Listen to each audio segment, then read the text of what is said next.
मैं धन्यवाद करना चाहूंगा अरविंद कुमार पांडे जी और कामनी मैम का, जिनके अथक प्रयासों से ये ट्रिपल एस सिस्टम आया।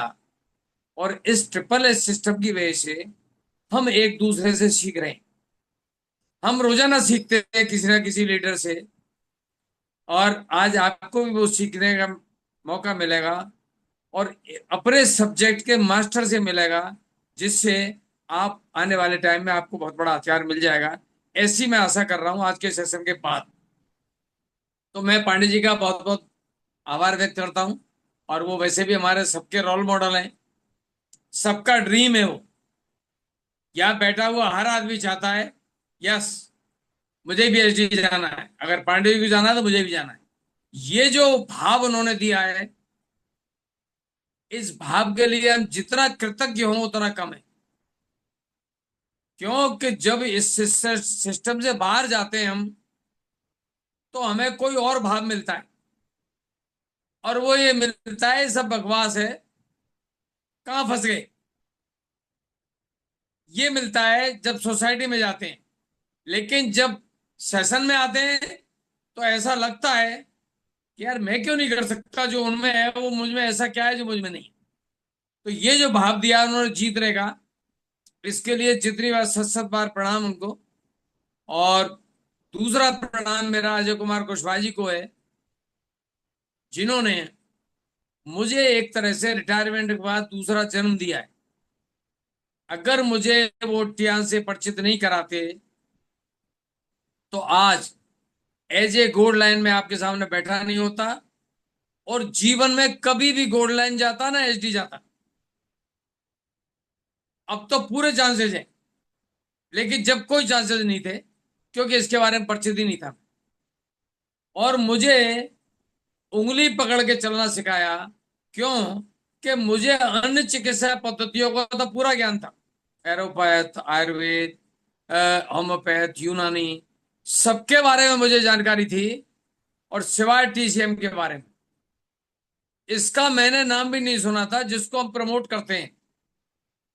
एक टियानसियन टीसीएम को प्रमोट करता है, और उसको कभी हमने सुना नहीं, देखा नहीं। और यही सुनते चले आ रहे थे बचपन से, कि आयुर्वेद किसी बीमारी को जड़ से खत्म कर सकता है। ये सुनते चले आ रहे थे, ऐसा देखा नहीं था। लेकिन समाज के दिमाग में ये बात थी कि हाँ, आयुर्वेद देर से इलाज करता है, लेकिन जड़ से खत्म करता है। ये मिथक भी टूट गया इन 40 सालों में। तो मैं दूसरा सैल्यूट करना चाहूंगा अजय कुमार कुशवाहा जी को, जिन्होंने मुझे इससे परिचित कराया। उसके बाद मैंने इसमें डुबकी लगाई। और जैसा कि हमने पढ़ा है, जिन खोजा तिन पाइया गहरे पानी पैठ, इन्होंने हमको रास्ता बताया, और हम फिर इसमें डूबे। और डूबने के बाद जो अमृत हाथ लगा, मैं आज उस अमृत को आपको परोसना चाह रहा हूं। इसलिए मैं बहुत एक्साइटेड हूं। और जो कसर थी वो आपने पूरा कर दी, इतना बढ़िया बार वेलकम करके। तो मैं आपको फिर एक बार आभार व्यक्त करता हूं। फिर मेरी टीम, इतनी एक्साइटेड टीम है, जैसा कि आप सभी जानते हैं कि मेरे हर लेग में इतने एक्साइटेड लोग हैं कि मैं उन्होंने निश्चिंत कर रखा हूं कि सर, आप अपना काम करिए, हमको गाइड करिए, बाकी हम आपको और खुद एचडी जाके बताएंगे। इतनी एक्साइटेड टीम है, जिसमें सबसे पहले नाम लेना चाहूंगा मैं रामवीर सिंह जी, राकेश फौजदार जी, रामकिशोर गोला जी, हमारी वो शालू, हमारे अखिलेश भाई, हमारे मोहम्मद यूनुस जी, ऐसे लीडर की जानवी जी। इतनी लंबी फेहरिस्त है कि कुछ लोग नाराज हो जाएंगे जिनका नाम मैं नहीं ले पाऊंगा। पर समय की मर्यादा है, ये वो भी समझते हैं। और 26 हो गए, इसलिए मैं सबका नाम लिए बिना ये कहूंगा कि मुझे मेरे जैसे लोग मिल गए हैं। जैसा कि पांडे जी कहते हैं कि जैसे आप हो वैसे लोग आपको मिलेंगे। आपको पहले ओरिजिनल कॉपी बनना पड़ेगा, तब आपकी डुप्लीकेट कॉपी सही से निकलेगी। अगर आप डुप्लीकेट कॉपी बने रहे खुद, तो उसकी कॉपी ढंग से नहीं निकलेगी, पढ़ा नहीं जाएगा। तो उस तरह से वो सब मिल गया है। और मैं ईश्वर का लाख लाख धन्यवाद देता हूं कि घर से बाहर इतना विरोध और इतनी नेगेटिविटी होने के बाद इतने पॉजिटिव लोगों का जमावड़ा मिल गया है। और आज हम बैठे हैं और रोज बैठते हैं इस पैनल पे। 1800 लोग रोजाना होते हैं। आप सोच के देखें सीखने की कितनी जिज्ञासा है। तो मैं आप सभी का आभार व्यक्त करते हुए अपना सेशन शुरू कर रहा हूं। तो सबसे पहले आज मैं ये कोशिश कर रहा हूं आपको समझाने की कि आयुर्वेद और टीसीएम, इनकी अगर कंपैरेटिव स्टडी करें तो हम कहां खड़े हैं। आज पूरे विश्व में, मैं आपको बता रहा हूं, पूरे विश्व में आयुर्वेद का डंका है, डंका बज रहा है। जब से मोदी जी आए हैं, इन्होंने पूरे वर्ल्ड में WHO के साथ भी और कंट्रीज के साथ भी आयुर्वेद के प्रमोशन के लिए MOU किए हैं। और बहुत बड़े बड़ी वो प्लानिंग की है, बहुत बड़ी बड़ी। और उसका प्रभाव भी अब हमारे चारों तरफ दिख रहा है। लोग आयुर्वेद की तरफ झुकाव ले रहे हैं। लेकिन आज आपको पता लगेगा कि आपके हाथ में क्या, टीसीएम के रूप में क्या है।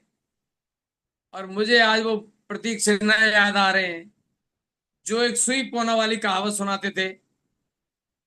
आप सबको याद आ गई होगी, पुराने लोगों को। और नहीं है तो मैं थोड़ा सा रिपीट कर देता हूं, वो यहां से बहुत रिलेट करेगी। एक दर्जी था, रात में जा रहा था, रास्ते में कच्चा रास्ता था, उसका अंधेरा था। और रात में किसी पत्थर से उसको ठोकर लगी। और ठोकर लगी तो वो पत्थर चमक रहा था। उसने वो पत्थर उठाया। उसने देखा यार अंधेरे में ये पत्थर चमक रहा है, तो मेरे जब घर में रोशनी की व्यवस्था नहीं होगी, तब ये धागा टूट जाए, कुछ और टूट जाए, तो सुई में धागा डालने का काम, और मैं इससे लाइट कर लूंगा और धागा डालूंगा। ये सोचकर उस पत्थर को घर ले आया वो, घर के एक कोने में पटक दिया। और जब भी रोशनी की व्यवस्था नहीं होती, तो वो वाइफ से कहता मेरा सुई पोना लाना। वो उस पत्थर को लेके आती, वो उस पत्थर को सुई के पास रखता और उससे धागा डालता और अपना काम कर लेता। तो उसने उसका नाम सुई पोना रख रखा था। तो जब उसके पास तरह तरह के लोग ग्राहक आते थे, तो कभी एक जौहरी आ गया और उसके सामने रोशनी की व्यवस्था, लाइट नहीं थी, और उसने उस पत्थर को रख के काम किया, धागा डाला। तो वो जौहरी समझ गया ये तो हीरा है, और उसने सुई पोनों के लिए हंगामा किया। तो उस जौहरी ने ये कहा कि यार तेरा ये जो सुई पोना है इससे तो बहुत कम लाइट होती है। ऐसा है, मैं तेरे घर में इन्वर्टर लगवा देता हूँ, जनरेटर भिजवा देता हूँ, तेरे लाइट कभी जाएगी ही नहीं। इधर लाइट गई और इधर उससे आ जाएगी, तेरे 24 घंटे में कभी लाइट नहीं जाएगी। उसने कहा ये तो मजा आ गया, ये तो थोड़ी सी लाइट करता है, और तुम कह रहे हो मेरे 24 घंटे कभी लाइट ही नहीं जाएगी। उसने वो सुई पोना जौहरी को दे दिया और उसकी एवज में इन्वर्टर ले लिया। ऐसा क्यों हुआ? Thank you Ajay Gupta ji, thank you.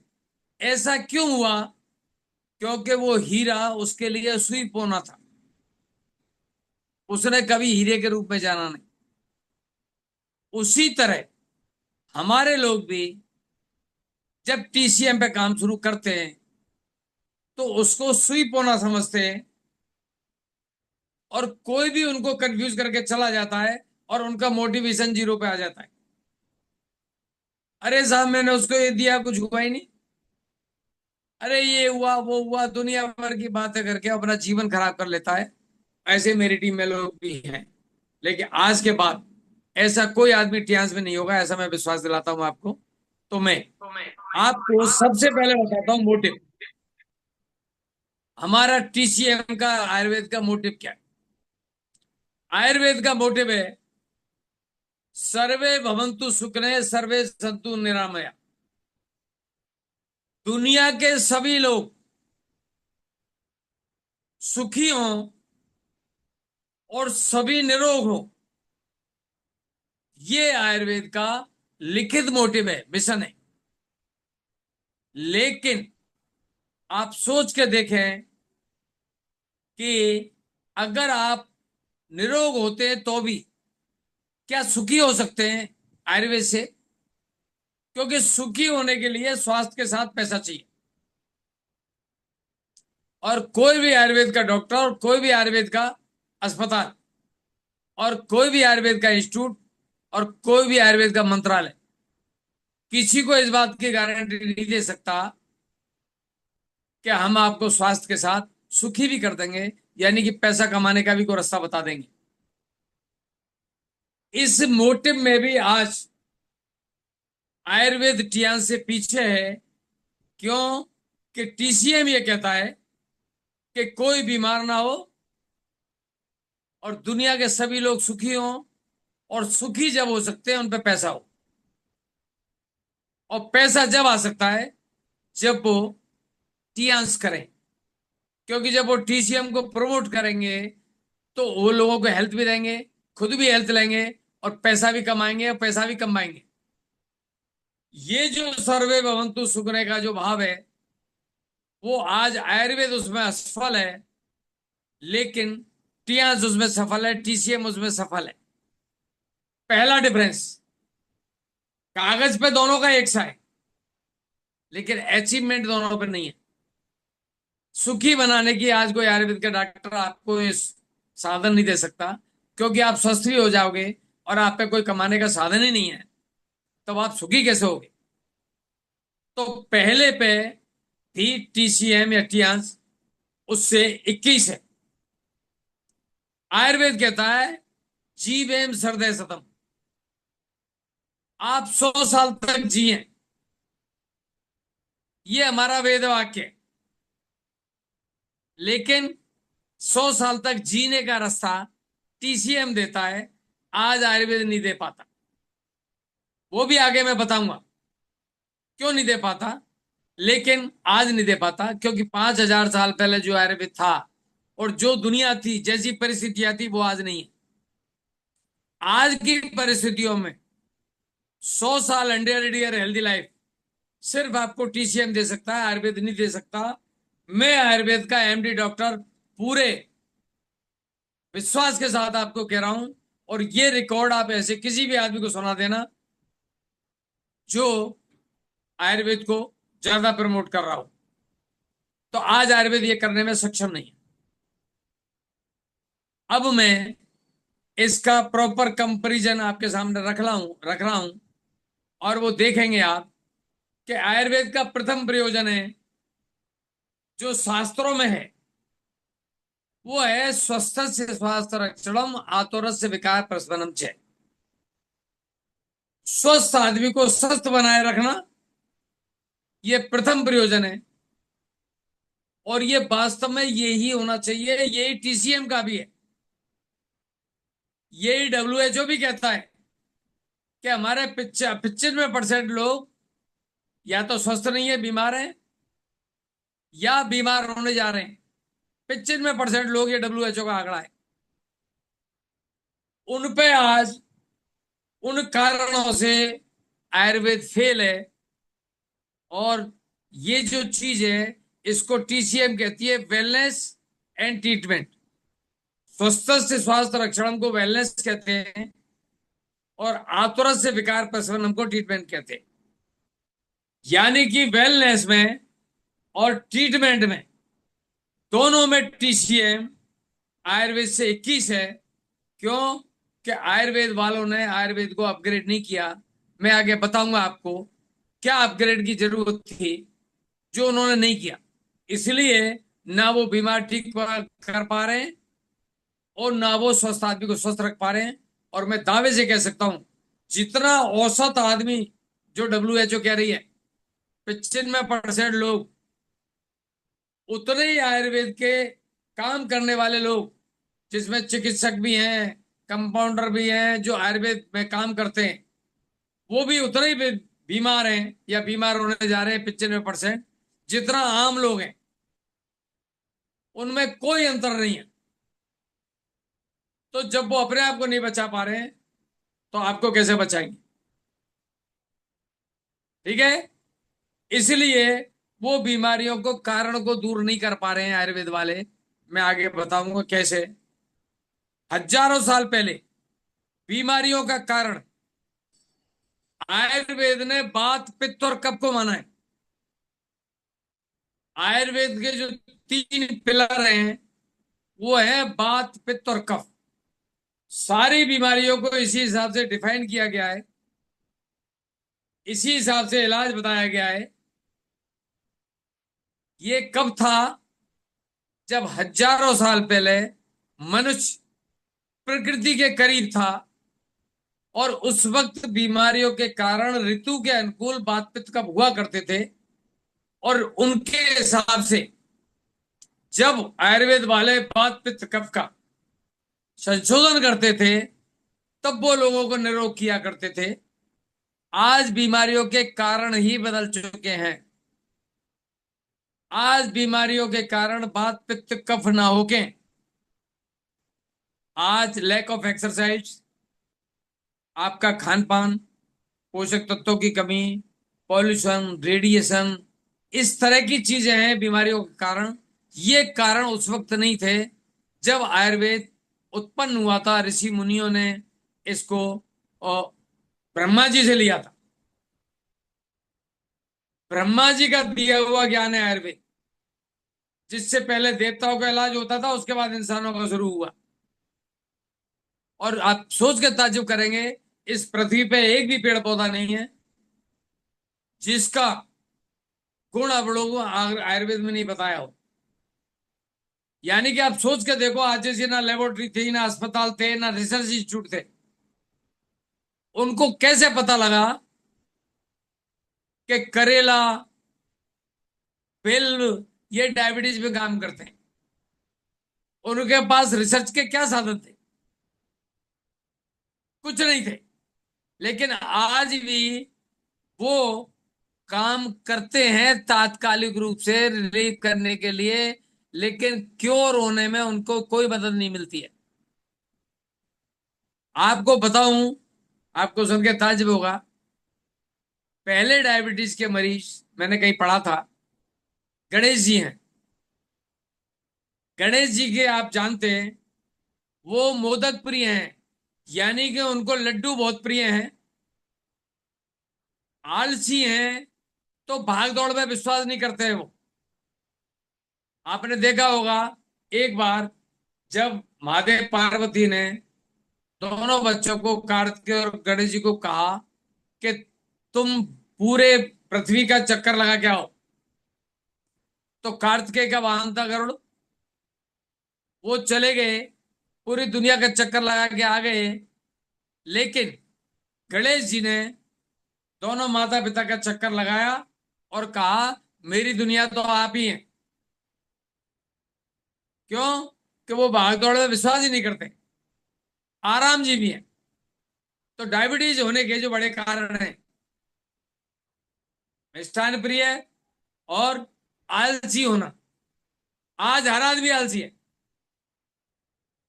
लेकिन उस वक्त इस तरह के संपन्न लोग ही आलसी थे। और पहले योगी, पहले ये कहा जाता था, ये अमीरों की बीमारी। Thank you sir, thank you. तो अमीरों की बीमारी कहा जाता है। तो ये चीज, तो ये, और उनकी जब स्तुति की जाती है, तो उसमें जम्बू, बिल्व, कपित, कैथ, ये उनके प्रिय फल है खाने के। और ये सब एंटी डायबिटिक है। यानी कि अश्विनी कुमार जो वैद्य जी थे, उन्होंने उनको रिकमेंड किए थे, तो उनकी अर्चना में इस श्लोक का प्रयोग होता है। तो ये इतनी पुरानी बीमारी है, लेकिन ये करेक्टर है उसके, और उन करेक्टरों पे आज हर आदमी उतारू है। आज लेबर भी मोटरसाइकिल से जाती है, काम भी वो मशीनों से करती है। तो जिनको खाना पीना मिल रहा है उनकी तो बात ही छोड़ो, वो तो ले को तैयार नहीं। तो ये जो परिस्थितियां बदली हैं, इन परिस्थिति, तीसरा मौसम, ये जो बात पित्त कफ है, ये मौसम के हिसाब से बढ़ते और घटते थे। 6 मौसम थे, और 6 मौसम के हिसाब से इलाज होता था। बीमारी भी मौसम के हिसाब से होती थी, और इलाज भी दवाइयां मौसम के हिसाब से दी जाती थी। और जो दो तरह की चिकित्सा थी आयुर्वेद की, संशोधन और संशमन। जिसमें दवाइयां दी जाती हैं वो संशमन चिकित्सा है, और जिसमें दोषों को बाहर किया जाता है वो संशोधन चिकित्सा है। और आपको यह ताज्जुब होगा कि सुन गए कि संशोधन चिकित्सा को ही जड़ मूल से खत्म करने वाला माना जाता था और लिखा है ग्रंथों में। लेकिन आम लोग आज दवाइयों में आयुर्वेद से जड़ से खत्म करने को डोल डोल रहे हैं। और मौसम बदलने के कारण, क्योंकि आज 6 मौसम नहीं है, आप मुश्किल से 1 महीने की आपको मिलेगी सर्दी, मुश्किल से 15 दिन की बरसात, और बाकी की गर्मी। तो जो 3-3 महीने के, 6 दूनी 12, 2 महीने के जो मौसम हुआ करते थे, वो 2 महीने के मौसम आज 10.5 महीने की गर्मी, 15 दिन की बरसात, 1 महीने की सर्दी। तो सारा 200 का सिस्टम भी बिगड़ चुका है। तो अब 200 वाली चिकित्सा काम नहीं आती है।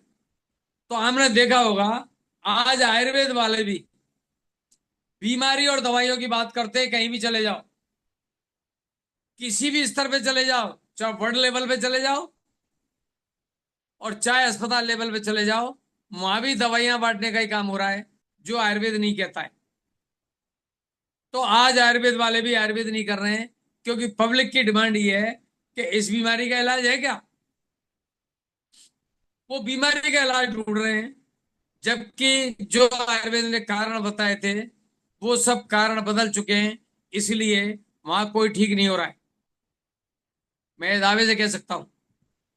और बीमारी रोकने का तो सवाल ही नहीं है, क्योंकि लाइफ स्टाइल डिजीज है, और जब तक लाइफ स्टाइल करेक्ट नहीं होगी, और तब तक आप स्वस्थ नहीं रह सकते। दूसरी तरफ पीसीएम आपको बताता है कि आपकी व्यायाम की कमी, खान पान, पोषक तत्वों की कमी, पॉल्यूशन, रेडिएशन, ये सब आज के कारण है। और इन कारणों का वैज्ञानिक समाधान किताबों वाला नहीं। आयुर्वेद वाले किताबों वाली बातें करते, क्योंकि उन्होंने उतना काम नहीं किया है उन कारणों पे। मैं चूंकि आयुर्वेद का विद्यार्थी हूं, आज 50 साल से आयुर्वेद की सेवा कर रहा हूं, मुझे मालूम है कि आयुर्वेद वालों ने इस पे काम नहीं किया है। ऐसी कोई जड़ी बूटी नहीं बनी आज तक जो आपका व्यायाम का विकल्प दे दे। ऐसी कोई जड़ी बूटी नहीं बनी जो आपको खाने पीने का विकल्प दे दे। कोई एक दो चीज मिल सकती है, मैं बैलेंस डाइट की बात कर रहा हूं। ना किसी पे पॉल्यूशन का समाधान, ना किसी पे रेडिएशन का समाधान, ना किसी पे अभी जो पेड़ों ने जिन्होंने सारी 95% महिला बीमार कर दी है, ना उसका समाधान। परिणाम स्वरूप आप देख रहे हैं आयुर्वेद वाले भी एलोपैथी की जाके लाइन में लग रहे हैं, उन पे भी कुछ ठीक नहीं हो रहा है। जब अपने घरों में अपने लोग ठीक नहीं रहे हो, माँ बाप ठीक नहीं हो रहे हैं, खुद ठीक नहीं हो रहे हैं, तो आपको ठीक कहाँ से कर देंगे। तो ये एक मिथक है कि आयुर्वेद में जड़ से बीमारी खत्म होती है। मैं ऑन रिकॉर्ड कह रहा हूं इस बात को, जिससे वीडियो जगह जगह जाए तो मुझसे वो विद्वान लोग चर्चा करें। मैंने उन विद्वानों के बीच में ये सब बातें डाली हुई हैं, लेकिन मुझे किसी ने लौट के बोला नहीं। तो मैं ये रिकॉर्ड इसलिए करा रहा हूं कि आप लोग भी सब जगह दें और कोई क्वेश्चन रेज करें। इसलिए मैं आपको एक हथियार दे रहा हूं। तो आयुर्वेद ये कहता है कि जब तक आप बीमारी के कारण को नहीं मिटाओगे, जब तक निवारण नहीं हो सकता। ये आयुर्वेद का कहना है। मेरा नहीं, आयुर्वेद ये कहता है कि जब तक आप बीमारी के कारण को दूर नहीं करोगे, जब तक आपकी बीमारी ठीक नहीं हो सकती। और कारण कारण अगर आपका लेक ऑफ एक्सरसाइज है, ब्लड का सर्कुलेशन ठीक नहीं है, तो आयुर्वेद की दवाई भी आपको ठीक नहीं करेगी, तब आपको बीसीएमई करेगी। अगर आपके खाने में बैलेंस डाइट नहीं है, जैसा कि आपको मालूम ही है कि आपके खाने में बैलेंस डाइट नहीं है, ये आयुर्वेद वालों को भी पता है, सबको पता है बैलेंस डाइट नहीं है। आयुर्वेद वालों पे कोई ऐसी दवाई नहीं, कोई ऐसी गोली नहीं जो आपकी डाइट को बैलेंस कर दे, लेकिन टियास पे है, वो आपकी डाइट को बैलेंस कर देती है। 2 गोली खा लो, अगर आप निरोग हैं तो 2 गोली पर्याप्त है, और बीमार हैं तो उसके हिसाब से और ऐड कर दिया जाएगा, लेकिन उन कारणों का निवारण हो जाएगा और आप ठीक हो जाएंगे। आपका पॉल्यूशन, पॉल्यूशन सबका सब फ्री रेडिकल पैदा करता है, और आपके पास best of the best antioxidant है और क्लीनिंग पार्ट है जो आपके बॉडी के अंदर के पॉल्यूशन को दूर करता है। रेडिएशन, आयुर्वेद में कोई समाधान नहीं है, लेकिन आपके पास टीसीएम में समाधान है, रेडिएशन का ब्रेसलेट। यानी कि उन कारणों पे काम, जिन कारणों से आज लोग बीमार हो रहे हैं, आयुर्वेद वालों पे उसका कोई समाधान नहीं है, लेकिन आपके पास है। इसलिए टीसीएम के उद्देश्य बराबर होने के बावजूद भी समाधान सिर्फ टीसीएम पे, आयुर्वेद के उद्देश्यों को टीसीएम पूरा कर रहा है, आयुर्वेद वाले नहीं कर पा रहे। जो ये कहा जाता है कि आयुर्वेद में जड़ से बीमारी खत्म होती है, ये अर्ध सत्य पूर्ण सत्य नहीं है, वो मैंने आपको बता दिया। आयुर्वेद वाले जो औषधियों का उपयोग करते हैं, औषधियां 3 स्टेज पे मिलती हैं, अशुद्ध, शुद्ध और विशुद्ध। जब आप ग्वारपाठा कहीं से तोड़ के सेवन करते हैं, करेला जब मार्केट से यूज करते हैं आप, या लौकी, या लौकी का जूस आप मार्केट से लौकी खरीद के करते हैं आप, तो एक्चुअली आप अशुद्ध यूज करते हैं। आपको सुन के ताज्जुब होगा, तुलसी में जिसमें इतने गुण हैं, उनमें एक अवगुण है कि उसमें मरकरी होता है, और मरकरी आपके हेल्थ के लिए बहुत नुकसानदायक है। इसीलिए उसको कहते हैं चबाना नहीं है, क्योंकि चबाओगे तो आपके दांत है ना वो बिखर जाएंगे उस मरकरी की वजह से, इसीलिए उसको चबाया नहीं जाता है। अब आप बताओ, मरकरी को आपने पेट में ले लिया, और जब वह मरकरी निकलेगा उसमें से, तो आपके डाइजेस्टिव सिस्टम को, आपको बॉडी को नुकसान करेगा नहीं करेगा? आपने दांत बचा लिए, लेकिन पूरे शरीर को खराब कर लिया। आपने करेला यूज किया डायबिटीज के लिए, करेला में दुनिया भर का केमिकल उपयोग करके उसको पैदा किया गया है, आपने यूज किया, तो वो केमिकल गया कि नहीं गया? सब्जी में खाते आप 100 ग्राम, और जूस खा खाओगे आप आधी किलो का, तो आप में 5 गुना केमिकल गया।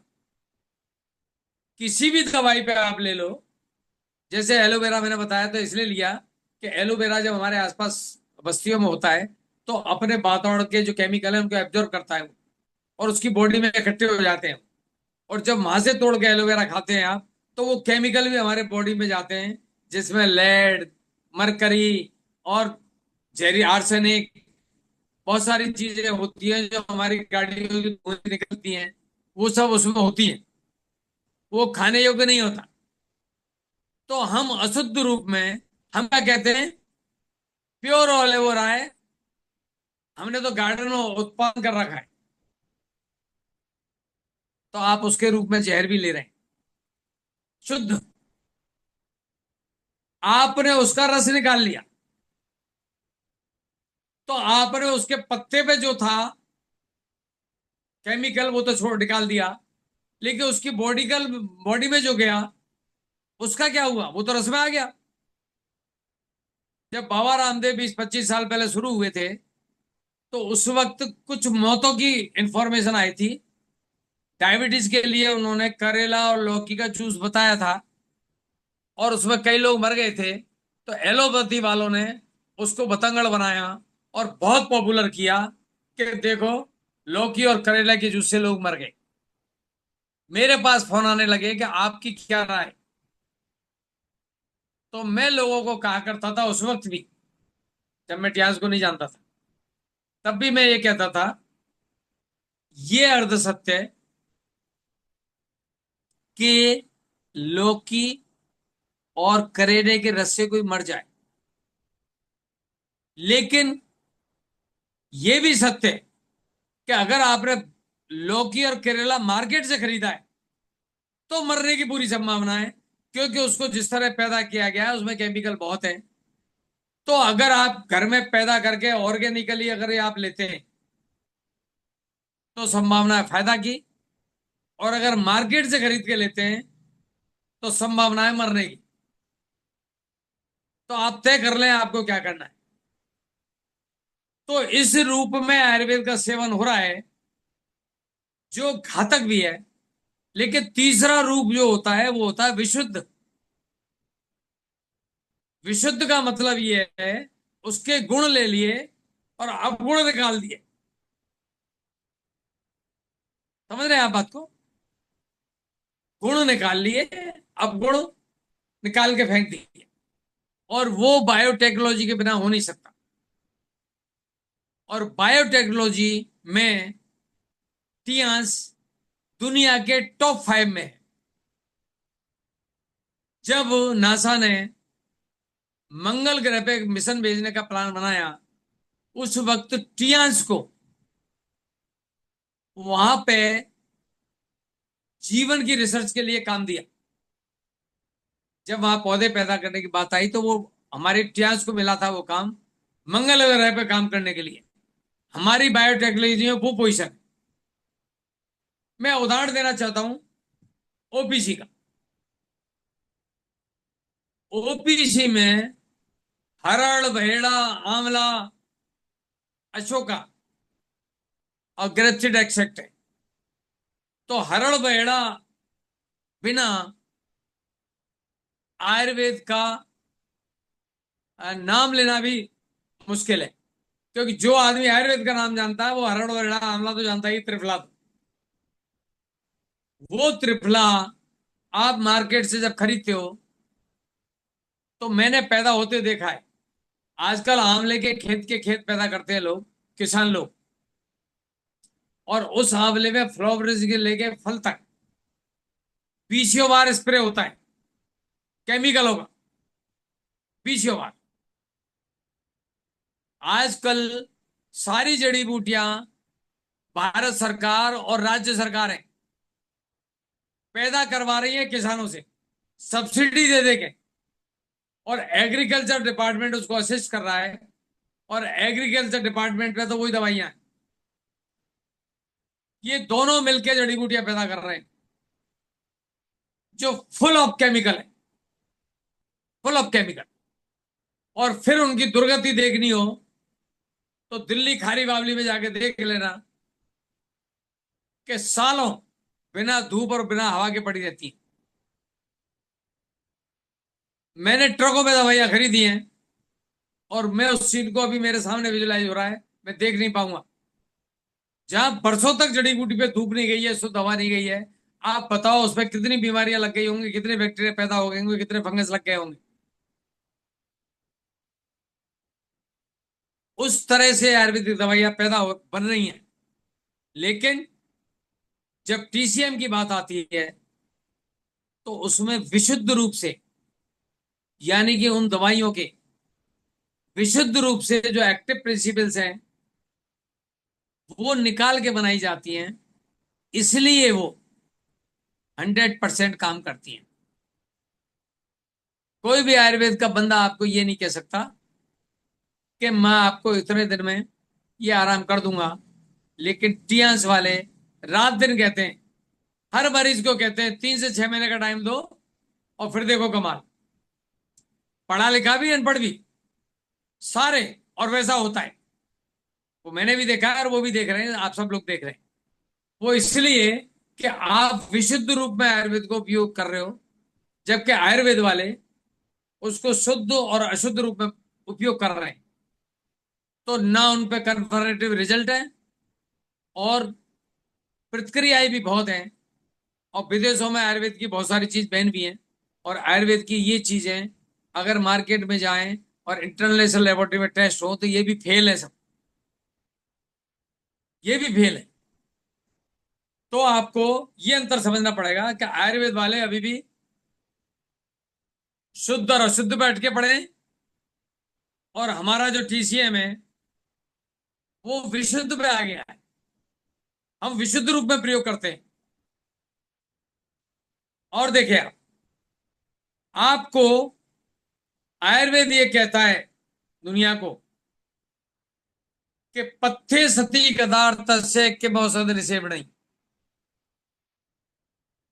यानी कि अगर आप पथ्य नहीं करते हैं, यानी कि संतुलित आहार नहीं लेते हैं, या षड्रसयुक्त आहार नहीं लेते हैं, या मौसम के अनुकूल आहार नहीं लेते हैं, तो आपको दवाई किसी काम की नहीं है, क्योंकि आप कभी ठीक हो ही नहीं सकते। और अगर आप पथ्य करते हैं तब भी आपको दवाई की जरूरत नहीं है, क्योंकि आप बीमार नहीं हो सकते। उन्होंने पथ्य को इतना महत्व दिया आयुर्वेदिकों ने। लेकिन आज हम समाज में देखें, आयुर्वेद वालों को देखें, 12 महीने का मीनू एक्सरसाइज है। एक तो पहले ही उसमें कुछ नहीं है, सडरस का कोई काम नहीं है, क्योंकि कड़वा कौन खाता है? सडरस में तो एक कड़वा भी है। तो इस तरह से आयुर्वेद का पालन आयुर्वेद वाले भी नहीं करते, दुनिया तो क्या करेगी। इसलिए आयुर्वेद बीमारी में भी वाले भी 95% वही हैं जो आम लोग हैं। तो पथ्य का जो मतलब उन्होंने प्रायोरिटी जो दी है पथ्य को, संतुलित आहार को, वो आपकी टीसीएम कर सकती है, आयुर्वेद वाले नहीं कर सकते। उन पे कोई साधन नहीं है। वो कहते हैं ये सरकार का काम है। आयुर्वेद के विशेषज्ञ ये कहते हैं कि अगर आपको ऑर्गेनिक खाना चाहिए, संतुलित आहार चाहिए, तो ये उपलब्ध कराना सरकार का काम है, हमारा काम थोड़ा ही है। तो जो आयुर्वेद कह रहा है पथ्य सती गदार्थ से के में औषध निषेध नहीं, पथ्य असती गदार्थ से के में औषध निषेध नहीं, यानी कि आप पथ करोगे तो दवाई की जरूरत नहीं।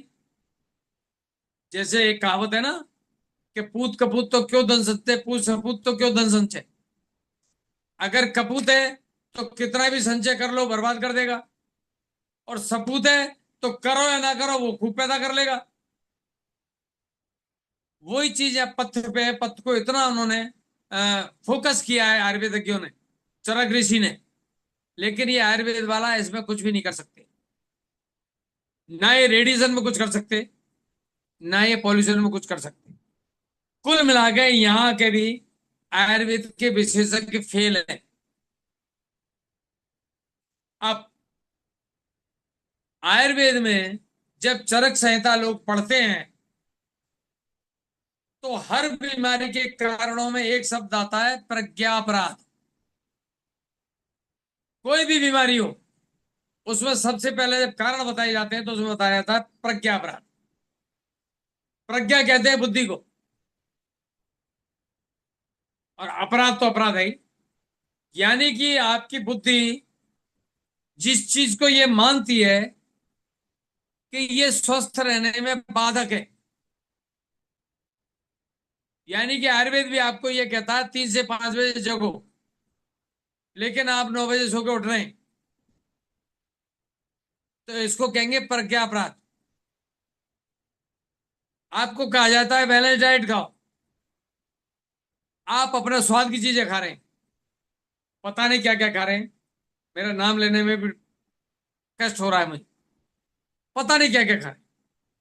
और जो घर का खाना खे के खा रहे हैं वो भी सब बाजार का ही है। फल फ्रूट सब्जी खा रहे हैं वो भी सब केमिकल युक्त ही है। ये सब प्रज्ञा अपराध है। सबको पता है रेडिएशन नुकसान कर रहा है, लेकिन मोबाइल बिना जिंदा ही नहीं रह सकते। सबको पता है कि जब से ये पैड शुरू हुए हैं तब से महिलाएं बीमार होना शुरू हो गई हैं। मैंने एक मेरे मित्र हैं, मेरे जूनियर है 1 साल, जिनका आयुर्वेद में इंडिया लेवल पे नाम है, और राजस्थान में और केंद्र सरकार उनसे सलाह मशवरा लेती है, उस लेवल के हैं वो। उनको सरकार ने 300 एकड़ जमीन जंगल की उनको दी है कि आप जड़ी बूटी उगाओ और आयुर्वेद को प्रमोट करो। उस लेवल के आदमी हैं। जब मैंने उनसे बात की और जब मैंने उनको, क्योंकि वो लेडीज मरीज बहुत देखते हैं, मैंने जब उनको एरिस का डेमो किया और उनको बताया कि भैया बीमारी जब इससे हो रही है तो तुम्हारी दवाई से ठीक कैसे होगी, क्योंकि तुम्हारे पास पैड तो वो वही यूज कर रही है, बदलवाते हो क्या? कि नहीं नहीं बस पैड तो वही यूज करेगी, तो फिर ठीक कैसे होगा? तुम जितना 20-25 दिन में ठीक करोगे, अगला पीरियड आते ही फिर वैसी हो जाएगी। उनका लड़का सीए था, उनकी लड़के की बहू भी बहुत हाईली एजुकेटेड थी, और वो कई बीघे के मकान में रहते हैं, मतलब पैसा भी अच्छा कमाया है। तो उन्होंने लिटरली मुझे ये कहा, मैं सालों बाद मिला, उन्होंने मुझे ये कहा कि बॉस, आप तो आयुर्वेद के इतने प्रकांड विद्वान हैं, और मैंने जिंदगी से देख रहा हूँ आपने आयुर्वेद में बहुत अच्छी प्रैक्टिस की है, प्योर आयुर्वेदिक प्रैक्टिस की है, कभी एलोपैथी का उपयोग नहीं किया, तो आप तो आयुर्वेद के दुश्मन हो गए। मैंने कहा यार, मैं तो आयुर्वेद की बात कर रहा हूँ, आयुर्वेद के सिद्धांतों की बात कर रहा हूँ, और तूने मुझे आयुर्वेद का दुश्मन बना दिया। मैं तो आयुर्वेद में जो कमियां चल रही हैं उनको फुलफिल कर रहा हूं, मैं उन कमियों को फुलफिल कर रहा हूं, और तुम कह रहे हो कि मैं आयुर्वेद की बुराई कर रहा हूं। मैं भैया बुराई करने नहीं आया हूं, मैं बता रहा हूं इसका कोई जवाब है क्या? ना उनके पास जवाब था, ना उन्होंने मुझे आयुर्वेद का दुश्मन मानने से इनकार किया, और उन्होंने मुझे सी ऑफ इतने भारी मन से किया कि उनका बस चलता तो वो सी ऑफ करने भी नहीं आते, जबकि मेरे दिल के बहुत करीब थे और बहुत सम्मान करते थे।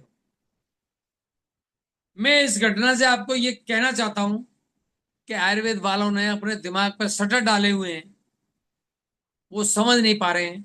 लेकिन हाँ, आज मेरी समझ में आया, कल इनकी समझ में आएगा कि हमारी जो कमियां हैं वो टीसीएम ने दूर की हैं। इसलिए टीसीएम विज्ञान उससे कहीं ज्यादा है, कहीं ज्यादा है। तो आप अपने आप को कभी भी कमतर ना माने जब किसी आयुर्वेद के विशेषज्ञ से बात करें, मेरा कहने का ये आशय है। क्योंकि जब हम जाते हैं डॉक्टर के पास तो हमको लगता है यार ये डॉक्टर है, अ, ये तो हमको कहीं भी फंसा देगा। नहीं, आज के सेशन के बाद आप उसको फंसा के आओगे, इसका वीडियो डाल देना उसको, मैं दावे से कह सकता हूं कि या तो वो निरुत्तर हो जाएगा या आपके साथ हो जाएगा, तीसरा उस पर कोई रास्ता नहीं। क्योंकि आजकल आयुर्वेद की चर्चा बहुत है और उनको मरीज अच्छे मिल रहे हैं, तो उनको ऐसा लगता है ये हमारी विशेषता है। उनको ये नहीं पता ये मरीजों का अज्ञान है। एलोपैथी से दुखी हो गए, एलोपैथी के रिएक्शन शुरू हो गए, तो उन्होंने दूसरा कोई नाम टीसीएम का सुना नहीं है, इसलिए वो आपके पास आ रहे हैं, इसलिए नहीं आ रहे हैं कि आप ठीक कर दोगे। ये एक मिथ है ठीक करने का, जिस मिथ को आप लोग तोड़ रहे हैं और वो उसका फायदा उठा रहे हैं, लेकिन वो भी टूट जाएगा कुछ दिन में, चिंता मत करो। तो ये प्रज्ञापराध लगातार ये आयुर्वेद के चिकित्सक भी कर रहे हैं और उनके मरीज भी कर रहे हैं, क्योंकि उनके पास कोई सॉल्यूशन नहीं। आयुर्वेद में जो चरक संहिता है, जो हमारा आयुर्वेद वालों का, ऐसे समझो, हिंदुओं के लिए भगवद गीता, श्रद्धालुओं के लिए वो गुरु ग्रंथ साहब, मुसलमानों के लिए कुरान, ऐसे ही आयुर्वेद वालों के लिए चरक संहिता है। चरक संहिता में लास्ट में महर्षि चरक ये लिखते हैं कि मैंने इस ग्रंथ की जो रचना की है वो आज के समय के हिसाब से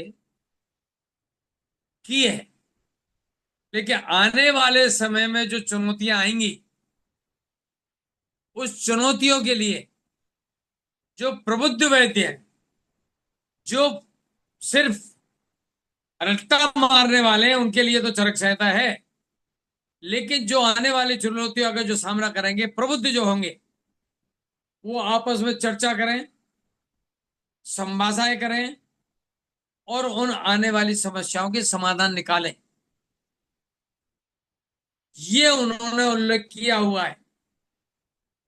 लेकिन ये हमारा देश का दुर्भाग्य है कि आज भी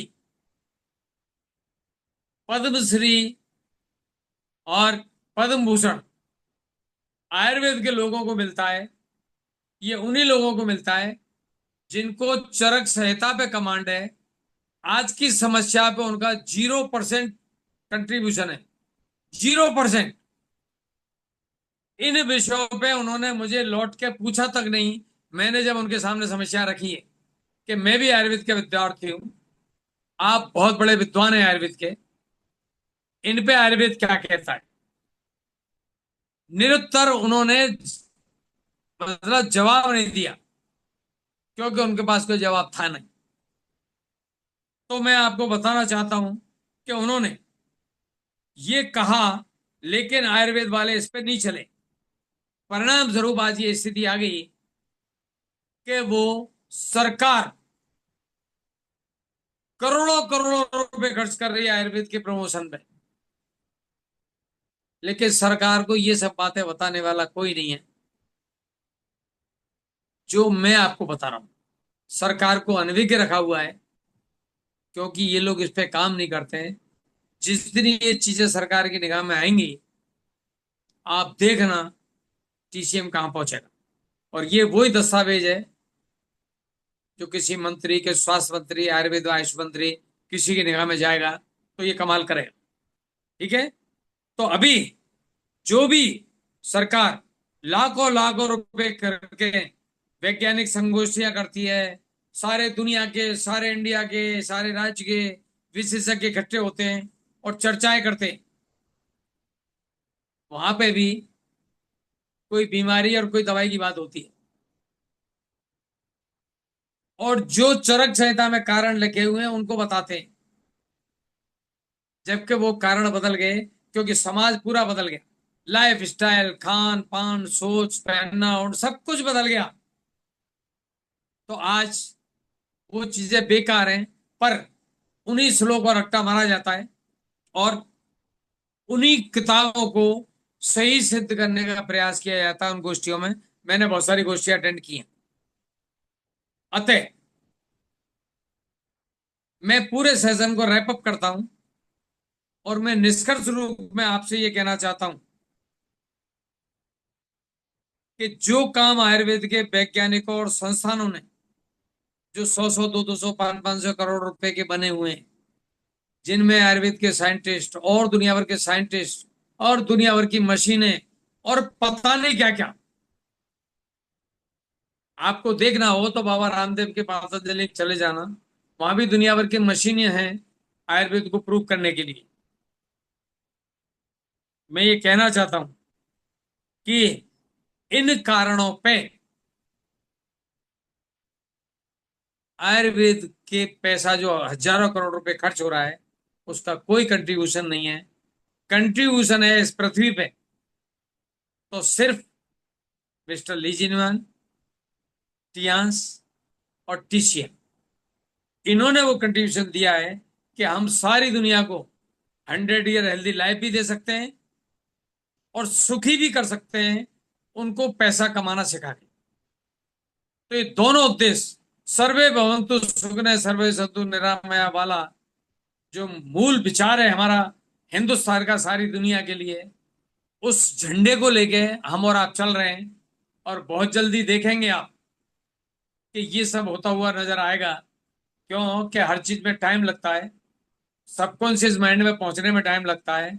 और एलोपैथी को लगे लगभग 200 साल यहां तक पहुंचने में, आयुर्वेद को लगे 5,000 साल, और आपको भी 1995 में शुरू हुई है टियांस, तो कोई लंबा टाइम नहीं हुआ है जब हजारों और सैकड़ों सालों की बात करें हम, ठीक है। लेकिन 50 साल होते होते मेरा ऐसा मानना है कि इस दुनिया में आपको टीसीए में टीसीएन दिखेगा, ऐसा मानते हुए मैं अपना यहाँ पे प्रेजेंटेशन समाप्त करता हूँ और बहुत बहुत धन्यवाद करता हूँ। आपने पिन ड्रॉप साइलेंस के साथ सुना है और मैं अजय आयचंद जी का आभार व्यक्त करता हूँ। और back to host Aychand ji, back to host. जबरदस्त session sir, great sir, great, Great जबरदस्त। session, sir. Great, wonderful, Wonderful excellent, session, sir. precious, amazing. लाजवाब। Thank you so much sir. इस बेहतरीन सेशन के लिए बहुत बहुत धन्यवाद। और मैं धन्यवाद करता हूँ सारे लीडर्स का। आज इस पैनल में आपकी प्रशंसनीय